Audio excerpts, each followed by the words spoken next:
नमस्ते प्यारे दोस्तों। टारगेट कॉम्पिटिटिव एग्जाम के इस ऑडियो सेशन में मैं आपका स्वागत करता हूं। मंथ ऑफ जुलाई 2021 के इस सेक्शंस में हम कुछ इम्पॉर्टेंट न्यूज़ को देखने की कोशिश करते हैं। फर्स्ट हमारे लिए आता है कि इसरो ने जो सैटेलाइट टीवी कक्षा, जिसे हम सैटेलाइट टीवी क्लासेस कहते हैं, उन्हें स्टार्ट करने के लिए जो पीएससी, यहाँ पीएससी का लॉन्ग फॉर्म आता है पार्लियामेंट्री स्टैंडिंग कमेटी।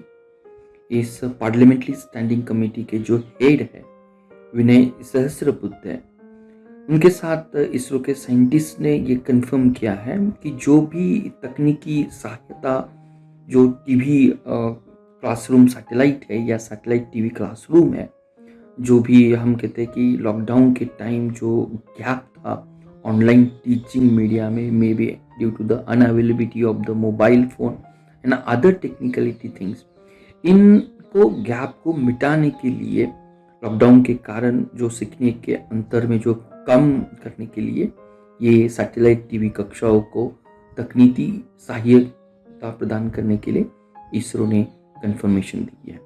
हमारे लिए यहाँ पे एमसीक्यू पॉइंट ये होगा, पीएससी का लॉन्ग फॉर्म क्या है? पीएससी का लॉन्ग फॉर्म आता है पार्लियामेंट्री स्टैंडिंग कमेटी। जो parliamentary standing committee on education था, उन्होंने जो नॉड इसरो के साइंटिस्ट के द्वारा मिला है, they can start the satellite TV classroom. Next बात आती है आईएनएस सर्वेक्षण, या उसे हम सर्वेक्षक कहते हैं। आईएनएस सर्वेक्षक ये हमारी इंडियन नेवी की एक सर्विलेंस, हम कहेंगे, सीप है। यहाँ सर्विलेंस स्कीप का मतलब होता है हाइड्रोग्राफिक सर्वे करने वाली।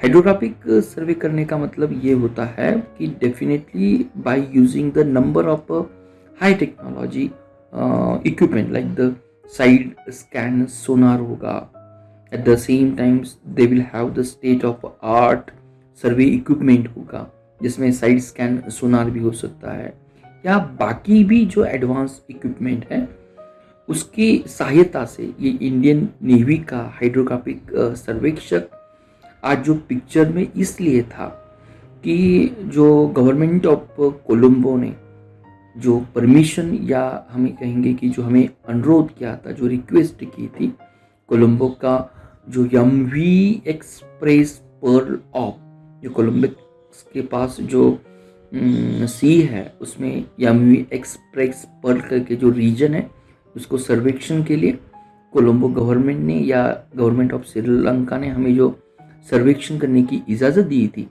उसके लिए आईएनएस सर्वेक्षण हाइड्रोग्राफिक सर्वे है। आईएनएस सर्वेक्षक की बारे में या सर्वे की बारे जो आती है, तो ये 1999 में हमने उसको लॉन्च किया था और 2002 में उसे नियुक्त किया गया था। जिस तरह से हमने number of highest technical equipment उसके साथ देखते हैं, जिसका नाम हमने लिया था साइड स्कैन सोनार है, साउंड वेलोसिटी प्रोफाइलेबल है, या जिसे हम deep sea multi beam echo sounder system भी कहते हैं। तो आईएनएस सर्वेक्षक क्या है? तो आईएनएस सर्वेक्षक इंडियन नेवी का हाइड्रोग्राफिक सर्वेक्षण जहाज है। ये किसने निर्माण किया था? तो गोवा शिपयार्ड लिमिटेड ने उसको निर्माण किया था। अगर क्वेश्चन आता है आईएनएस सर्वेक्षक पिक्चर में क्यों था, तो गवर्नमेंट ऑफ श्रीलंका ने हमें जो एमवी एक्सप्रेस पर्ल के बारे में जो हाइड्रोग्राफिक सर्वेक्षण करने के लिए जो अनुरोध किया था, इसके मद्देनजर ये पिक्चर में आता है। नेक्स्ट पर्सनालिटी है पुष्कर सिंह धामी। हम सभी लोग जानते हैं कि जो ex chief minister of Uttarakhand थे तीरथ सिंह रावत, जिन्होंने इस्तीफा दे दिया। इस्तीफा देने के बाद पुष्कर सिंह धामी ये उत्तराखंड के एक नए मुख्यमंत्री बन चुके हैं। हमारे लिए ये जो खटीमा जो एक विधायक क्षेत्र है, इससे ये एमएलए है और ये youngest chief minister of Uttarakhand होता है।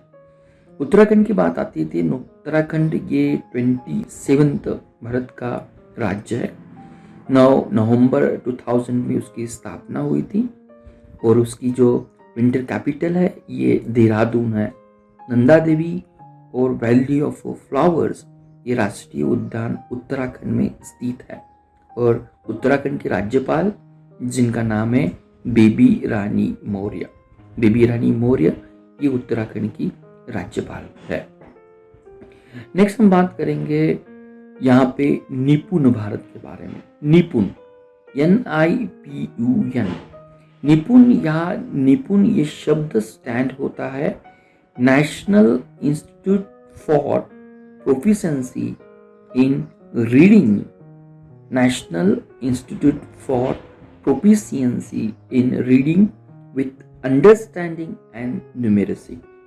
तो निपुण का अगर लॉन्ग फॉर्म आता है तो इजीली हम रिकॉल कर सकते हैं ये जो मिशन है जो डिपार्टमेंट ऑफ स्कूल एजुकेशन या एंड लिटरेसी द्वारा इसे मिशन को इम्प्लीमेंट किया जाएगा और ये 5 ईयर इम्प्लीमेंटेशन मैकेनिज्म होगा।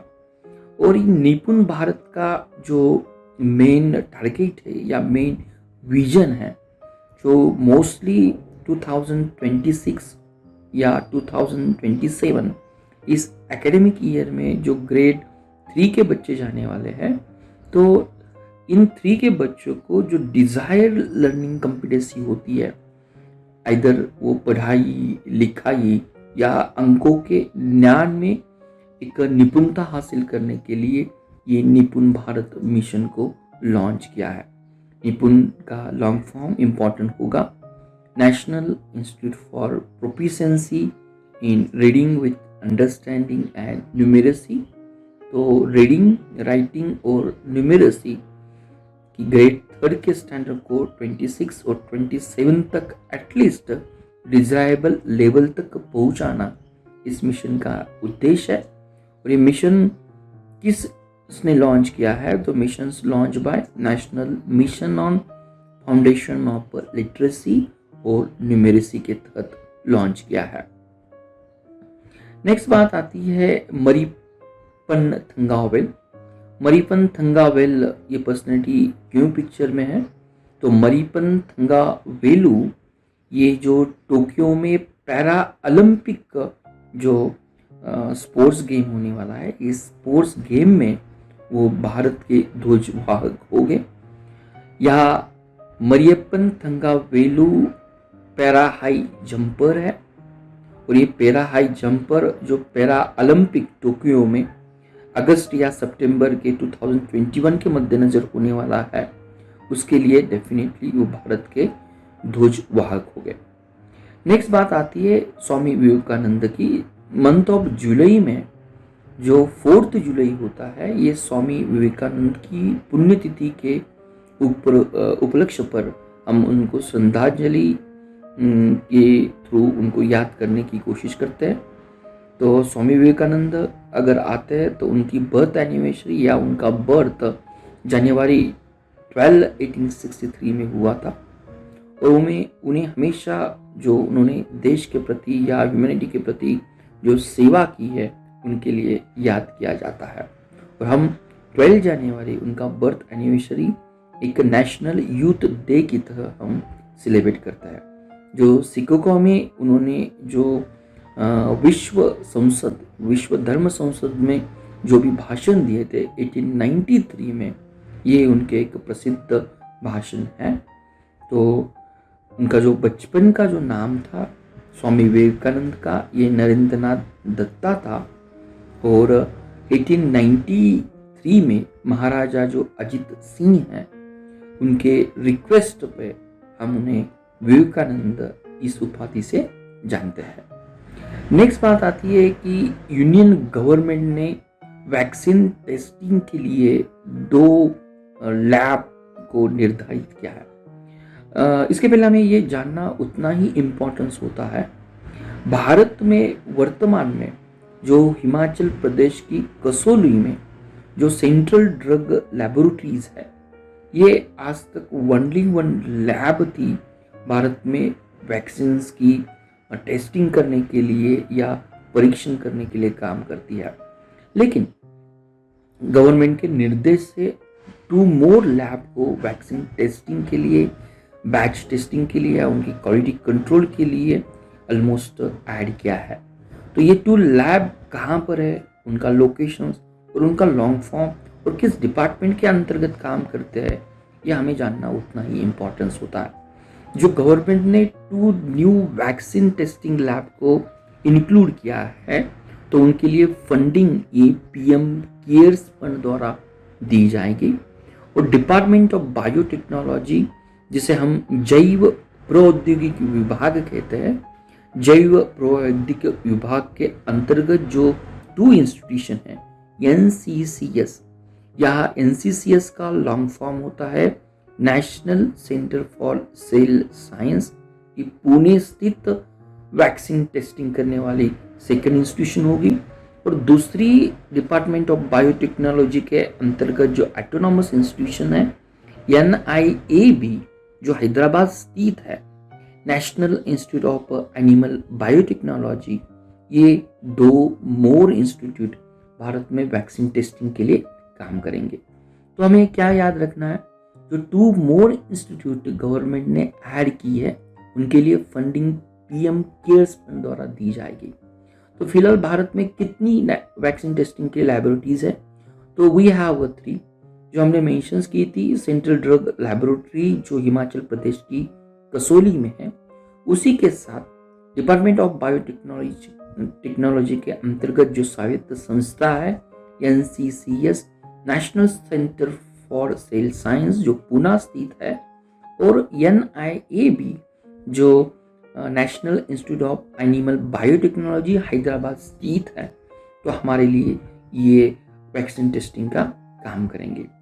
नेक्स्ट सुर्खिया जो है इंडिया और घाना का फॉरेन ऑफिस कंसल्टेशन, जो इंडिया और घाना में अभी जो सेकंड जो हम कहेंगे कि भारत घाना विदेश कार्यालय परामर्श को जो आयोजित किया था, उसी के बारे में अगर चर्चा करते हैं, तो हमारे लिए जो भी हम कहेंगे कि बायलैटरल, रीजनल या इंटरनेशनल इश्यूज इस तरह इंडिया और घाना के फॉरेन ऑफिस में कंसल्ट किए जाते हैं, उसके बावजूद भी हमारे लिए एक मोस्ट इम्पॉर्टेंट चीज़ ये होगी कि इस मेमोरेंडम ऑफ अंडरस्टैंडिंग में जो इंडिया का global centre for nuclear energy partnership Ghana के एटॉमिक एनर्जी कमीशन के साथ था, इस पॉइंट पर हम थोड़ा सा ध्यान देंगे।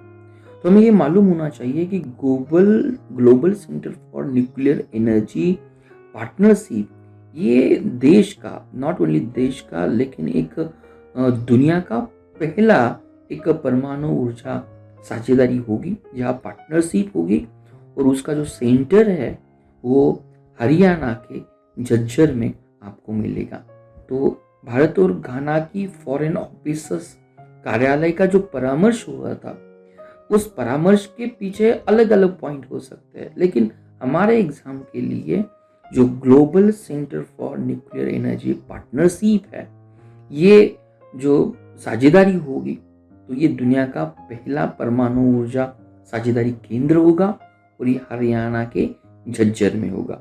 अगर घाना देश की बात आती है, तो घाना ये वेस्ट अफ्रीकन देश है।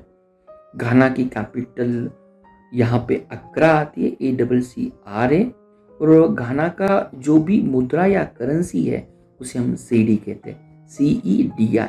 अगर हम वर्ल्ड मैप में वेस्टर्न अफ्रीका को देखते हैं, तो घाना के अगर हम वेस्टर्न साइड में आपको आइवरी कोस्ट ये कंट्री मिलता है, नॉर्दर्न साइड में बर्किनो फासो कंट्री मिलता है, और वेस्टर्न साइड में हमें जो कंट्री मिलता है उसका नाम टोगो है, और सदर्न दिशा में जो हमें गल्फ मिलता है उस गल्फ का नाम गिनिया आता है।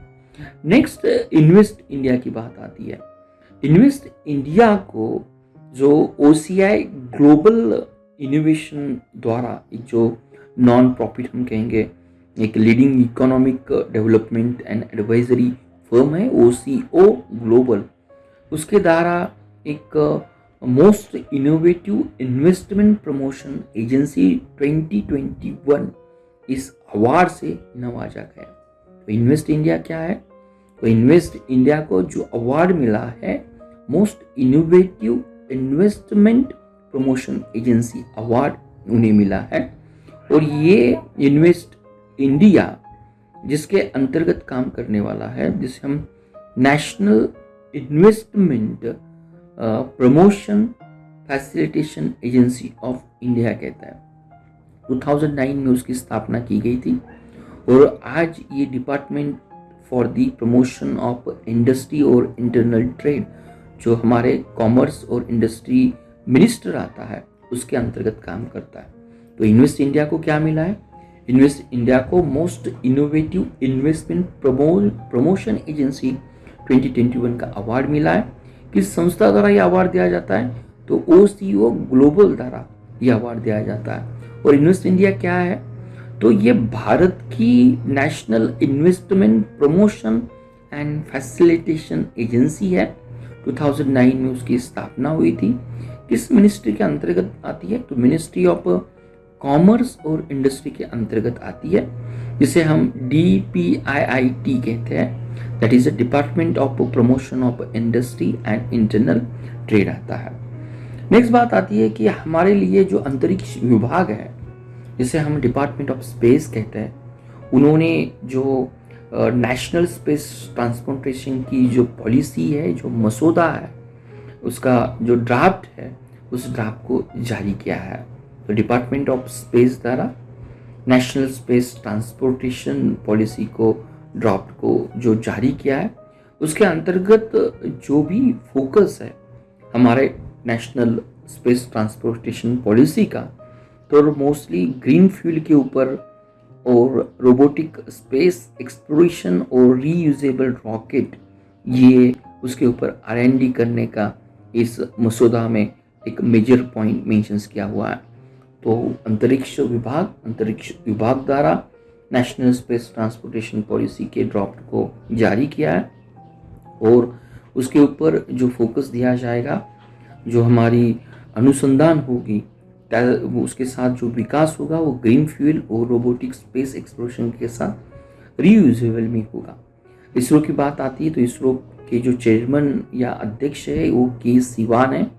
उन्होंने यहाँ पे क्लियरली मेंशंस किया है भारत का जो अंतरिक्ष में जाने वाला मिशन जो गगनयान है, तो गगनयान इस मिशन में जो हम रॉकेट यूज़ करने वाले हैं, तो उसका ग्रीन प्रोपल्शन जो होगा, जो मीन्स ईंधन यूज़ किया जाएगा, वो हाइड्रोजन पेरोक्साइड होगा। ये बात हमेशा इंपॉर्टेंस होती है। हाइड्रोजन पेरोक्साइड होगा, इधर हाइड्रोजन पेरोक्साइड हम मोनोप्रोपेलेंट की तरह यूज़ करेंगे और we can use along with the ethanol, जिसे हम बायोप्रोपेलेंट भी कहते हैं। Most important thing, rocket propulsion system के लिए जो भी प्रोपेलेंट यूज़ किया जाता है, प्रोपेलेंट का मतलब होता है जहाँ पे इग्निटर भी होता है, प्योर फ्यूल भी होता है और उसके साथ ऑक्सीडाइजर होता है, जिसे हम LOX मीथेन कहते हैं, दैट इज लिक्विड ऑक्सीजन और मीथेन, ये कॉम्बिनेशंस होता है। तो LOX और मीथेन की जो बात आती है, स्पेसिफिक इम्पल्स, स्टोरेबिलिटी और लो टॉक्सिसिटी और प्राइस के हिसाब से ये मोस्ट अफोर्डेबल है इंडिया के लिए। LOX और मीथेन क्या है? LOX और मीथेन ये प्रोपेलेंट है जो हमारे प्रोपेलेंट सिस्टम में यूज़ किया जाता है, लेकिन जो नेशनल स्पेस ट्रांसपोर्टेशन पॉलिसी और उसका ड्राफ्ट है, उसके ऊपर इसरो ने जो ध्यान दिया है, इसरोसिन के ऊपर, ISROSENE, इसरोसिन का मतलब होता है रॉकेट ग्रेड केरोसिन के वर्जन को ये इसरो डेवलप करने वाला है। जो हाइड्रोजन रॉकेट फ्यूल यूज़ किया जाता है, mostly it is a carcinogenic nature होता है, तो इसके लिए अल्टरनेटिव जो रॉकेट ग्रेड केरोसिन होगा, उसके लिए इसरो ने जो नाम दिया है, ये इसरोसिन जरूर हो सकता है। तो ये आज के लिए इम्पोर्टेंट सुर्खियाँ थी।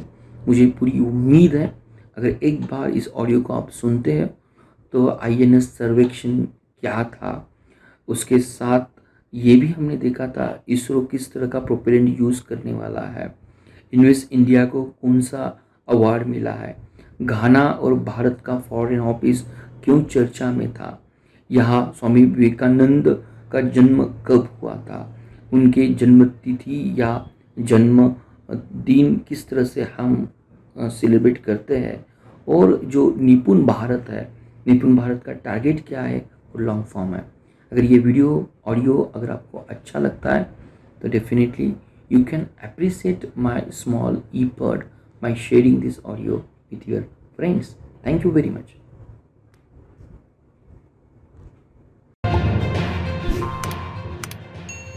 Thank you for watching Target with Professor Peace Positive Way.